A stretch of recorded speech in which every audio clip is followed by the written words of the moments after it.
విజయవాడ వరద బాధితుల సహాయార్థం కోసం ముఖ్యమంత్రి చంద్రబాబు నాయుడు పిలుపు మేరకు వస్తున్న డొనేషన్స్లో రాష్ట్ర ఎక్సైజ్ శాఖ ఉద్యోగులు ఒకరోజు వేతనం వచ్చిన 2,70,00,000 విరాళం ఇచ్చారు.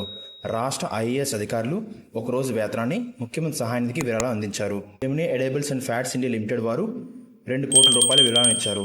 ఇస్కాన్ యుఎస్ఏ వారి సౌజన్యంతో 10,000 కిడ్స్ ప్రోటీన్ ఫుడ్ ఐటమ్స్ను బాధితులకు ఇవ్వనున్నారు. Ecron energy chairman and managing director Lakshmi Prasad garu 1 కోటి రూపాయల విరాళం ఇచ్చారు. సౌత్ కొరియాకు చెందిన ఎల్జీ కంపెనీ గ్లోబల్ కార్పొరేట్ పాల్ కాన్ 2 కోట్ల విరాళం ఇచ్చారు. Avanti foods chairman and managing director 2 కోట్ల విరాళం ఇచ్చారు. Sea foods chairman and managing director Brahmanandam Ramadevi 2 కోట్ల రూపాయలు విరాళం ఇచ్చారు. కియా ఇండియా ప్రైవేట్ లిమిటెడ్ వరద బాధితుల కోసం 3 కోట్ల విరాళం ఇచ్చారు. ఏపీ విద్యుత్ ఇంజనీర్ల అసోసియేషన్ విద్యుత్ ఉద్యోగులు ఐకాసా 10,61,18,694 రూపాయలు విరాళం ఇచ్చారు. నారాయణ విద్యా సంస్థలు 2,50,00,000 విరాళం ఇచ్చారు. సంధ్యా మెరైన్ తరపున కేవీ ప్రసాద్ 1 కోటి రూపాయలు విరాళం ఇచ్చారు.